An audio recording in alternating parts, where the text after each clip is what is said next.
इनके लबे रंगी की निछावर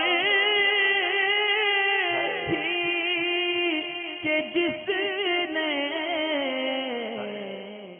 साकिब भाई एक ऑडियो सवाल प्ले कर देता हूँ।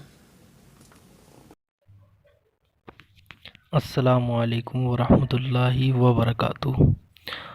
हुजूर, मैं मोहम्मद साकिब अशरफी यूपी वेस्ट मुरादाबाद से आपकी बारगाह में ये सवाल अर्ज़ है कि किसी इस्लामी भाई ने गाड़ी बुक करवाई एक ड्राइवर साहब से, तो उन्होंने पैसे बताए उस गाड़ी के ज़्यादा और वो गाड़ी बुक हो गई, और उन्होंने जिसकी गाड़ी थी उससे कम पैसों में बुक कर लिया। अब वो सौदा हो गया, उसमें कुछ पैसे बचे। जो बीच वाला इंसान था, ब्रोकर, अब उसके वो पैसे लेने जायज़ है या नहीं? अस्सलामु अलैकुम। साकिब भाई एक बात सुनो, चलो पहले जवाब ले लो। असल में उर्फ़ में जो हमारे इस मसले में गाड़ियाँ वगैरह रेंट पे देने के अंदर उर्फ़ ये चलता है कि एक बंदा जो है वो ट्रेवल्स की दुकान खोल के बैठता है, कारोबार करता है, और बाकी गाड़ियों वालों से ये कांटेक्ट करते हैं कि अगर किसी को गाड़ी बुक करनी हो तो इनकी गाड़ी ले ली जाए। तो ये जो गाड़ी के असल मालिक होते हैं ना, वो इनसे डीलरों से कांटेक्ट करके रखते हैं कि हमारे पास ये गाड़ी है, इतनी सीटर बस है या कार है, कहीं अगर बुक पे जानी हो तो बताना। तो फिर जो बंदा है उसको मालूम नहीं होता गाड़ियों के मालिक कहाँ है, तो ये बीच में कोऑर्डिनेटर होता है। तो कस्टमर आता है इनके पास और इनको सूरत बताता है कि जी हमें इतने दिन के लिए बाहर जाना है, इतने सीट वाली गाड़ी चाहिए। तो ये अपनी लिस्ट में जो है ना ब्रोकर देखते हैं और फिर उनको फ़ोन करके उनसे रब्ता करके गाड़ी मंगाते हैं। अब ये गाड़ी वाला मान लो अगर 2000 लेगा तो ये आपसे 3 या 3.5 या ज़्यादा पैसे लेंगे। फिर बीच में दरमियान में आपका सफ़र मुकम्मल होने तक यही बंदा ज़िम्मेदार होगा, कहाँ बस लगी है, कहाँ पे आनी है, कहाँ जानी है। और आपको भी कोई मसला अगर पेश आएगा रास्ते में तो आप इससे ही कांटेक्ट करेंगे। तो ये एक किस्म का जो है ना वो कारोबार है।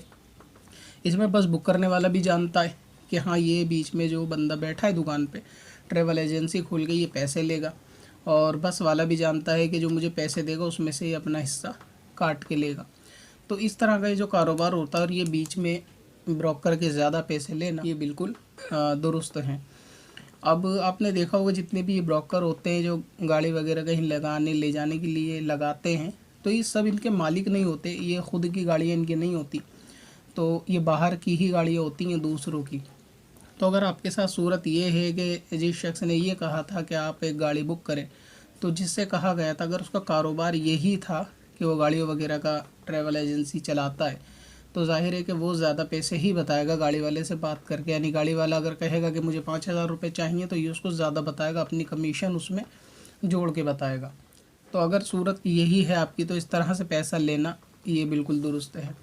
और इसके मुकाबले में अगर ऐसा है कि जिससे बात की गई है वो कोई गाड़ी वाला नहीं था, कहने वाले ने बतौर एहसान इनसे कहा कि आप हमारे लिए ज़रा ये काम कर दें। जैसे कि उमूमन होता है कि अगर कोई बाज़ार जा रहा है तो दूसरा शख्स भी उसको कह देता है कि बाज़ार से हमारा ये सामान भी ले आना। इसमें वो सामान का जो है बेचने वाला नहीं होता बल्कि एक किस्म से वकील बन जाता है। तो इस सूरत में जितने का सामान बाज़ार में प्राइस था इसको वही प्राइस बताना पड़ेगा और वही लेना पड़ेगा। अगर चाहे अपने जाने आने का किराया या अपनी मेहनत सामान उठा के लाने का एक्स्ट्रा वसूल सकता है। अब इसमें जो आपकी सूरत है कि अगर ये ट्रैवल एजेंसी वाला था जिससे गाड़ी बुक की गई और ये ज़्यादा पैसे लेता है, तो ये एक किस्म का कारोबार ही है, इसमें ज़्यादा पैसे लिए जाते हैं। ट्रैवल एजेंसी वाला जो है मालिकों को भी पैसे देगा और ख़ुद भी पैसे रखेगा, और ये गाड़ी बुक करने वाला भी जानता है।